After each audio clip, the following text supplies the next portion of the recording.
मुस्किल भएर नै जिन्दगी भनिएको रहेछ। यदि सुन्दर भइदिएको भए सपना बनिन्थ्यो होला।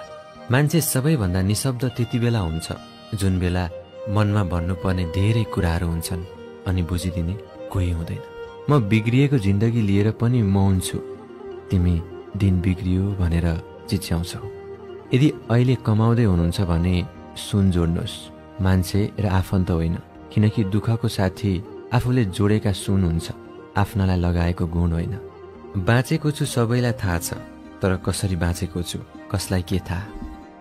प्रेम सम्मान र सम्बन्ध मागेर कहिले मिल्दैन, किनकि यसलाई कमाउन सक्नुपर्छ, यसको लायक बन्न सक्नुपर्छ। कतिपय जिम्मेवारीहरूले निन्द्रा खोज्छ, राति उठ्ने हरेक मान्छे प्रेमी हुँदैनन्। सोच्दैछु जिन्दगीदेखि विरक्त लागे पनि एक्लै जाने त्यस्तो ठाउँ नै मेरो कहाँ छ र? चितासम्म पुग्न पनि त फेरि मलामी चाहिँदो रहेछ। चित्त दुखाउने बित्तिकै रोइहाल्नु हुँदैन, किनकि सबै चित्त दुखाउनेहरू आँसुका लायक हुँदैनन्। कसैसँग बोल्दा घोचेर होइन, राम्रोसँग सोचेर बोल्नुपर्छ, किनकि बोल्नेले बिर्सिए पनि सुन्नेले सधैँ याद राख्छ। जब मानिस एक्लो र पीडित हुन्छ तब ऊ थोरै बोल्छ अनि धेरै मुस्कुराउँछ। यो दुनिया नै यस्तै छ, टाइम पास गर्नेलाई माया अनि माया गर्नेलाई धोका दिने गर्छ। प्रगति मात्रै ठुलो होइन, सबैभन्दा ठुलो आत्मसन्तुष्टि हो। प्रगति त यहाँ आफ्नो चरित्र बेचेर पनि गरेका हुन्छ। यहाँ कसैलाई केही भन्नु छैन, बस को कस्तो छ भनेर मान्छे चिन्ने हो अनि आफ्नो बाटो हिँड्ने हो। मन पराउने मान्छे सँगै समय बिताउन चाहन्छन्, तर माया गर्ने मान्छेले सँगै जिन्दगी। औषधि खल्तीमा होइन शरीरमा प्रवेश गर्छ भने यसको प्रभाव छ। त्यस्तै राम्रो विचार पुस्तकमा होइन मनमा आयो भने जीवन सफल हुन्छ। बैगुनीलाई गुणले मार्नुपर्छ भनेर खुट्टामा ठेस लाग्ने सबै ढुङ्गाहरू साथमा लिएर हिँड्न पनि त सकिन्। पर्खिनुहोस् न, समय सबैको आउँछ। आगो निभाउन प्रयोग गरिने दमकलमा पनि त आगलागी भएको देखेको छु। तिम्रो खुसीको लागि तिमीलाई छोड्नेछु, त्यही नै मेरो अन्तिम उपहार हुनेछ। नसोच्यो केही लाग्दैन, जति सोच्यो त्यति जटिल लाग्छ जिन्दगी। हार भए पनि हरेस कहिले खानु हुँदैन, सफल नभए पनि प्रयास सधैँ जारी राख्नुपर्छ। जे पूरा गर्न सक्दैनौ त्यसको बाचा नगर्नु। आशा छ सोचेको र खोजेको जस्तो समय एक दिन पक्कै आउनेछ जिन्दगीमा। धेरै असल भएपछि मान्छेहरूले प्रशंसा होइन प्रयोग गर्छन्। आफूले सोचे जस्तो आफै त छैन, अनि अरूले सोचे जस्तो कसरी हुन सक्छु र म? जीवनमा कठिनाई आइपरेमा दुखी नहुनुहोस्, किनभने कठिन भूमिका राम्रा कलाकारहरूलाई मात्र दिइन्छ। गुनासो केही छैन, मन त हो, बदलियो होला।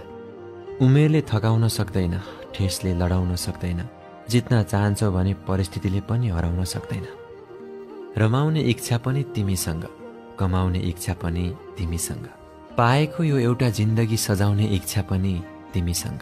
माया प्रतीक्षा गर्न सक्नुपर्छ, जुरेको सम्बन्धले भन्दा कुरेको सम्बन्धले धेरै खुसी मिल्छ। आफ्नो घरपछि केवल तिमीलाई आफ्नो मानेको छु, साथ कहिले नछोडिदिनु है। प्रेम थियो र त याद बनेर टाढिए, बोझ बनेर बसिरहन नैतिकताले दिएन। दुनियाँमा देखाउने आकर्षण चिजको कमी छैन, जबसम्म हेर्नेहरूको नजर सही हुन्छ। सिधा सिधा विष दिनु, तर कसैलाई झुटो बोली आशा भरोसा र कसम नदिनु। चुनौती आफैले उठाउनु पर्छ, समाजले उठाउने त औँला मात्र हो। खुट्टामा लागेको चोटले सम्हालिएर हिँड्न सिकाउँछ, मनमा लागेको चोटले समझदारीका साक्षी हुन सिकाउँछ। लास जलिरहन्छ त घाटलाई के दोष, सम्झना आइरहन्छ त यादलाई के दोष। छाडी जानेकै झल्कोले निन्द्रा लाग्दैन त रातलाई के दोष। बस्नेलाई मन अनि जानेलाई बाटो दिनुहोस्, त्योभन्दा बढी कसैलाई केही दिनु पर्दैन। मन खुसी गराउनै सकेको छैन, एउटा न एउटा कुराले उदास बनाएरै छाड्छ आजकल। हावाले उडाउँदैन तिम्रा यादहरू, आँसुले पखाल्दैनन् तिमीले दिएका चोटहरू। रहरहरूको सहर निकै ठुलो छ, तर म जिम्मेवारीको गल्लीहरूमा अल्झिरहेको छु।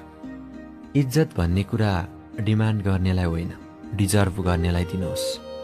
फुल त फुल नै हो नि, शिरमा सजिदा हाँसो अनि छातीमा सजिदा आँसु, कस्तो विडम्बना।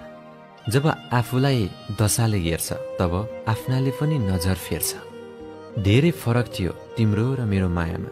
तिमीले माया गरेको थियो, मलाई माया भएको थियो।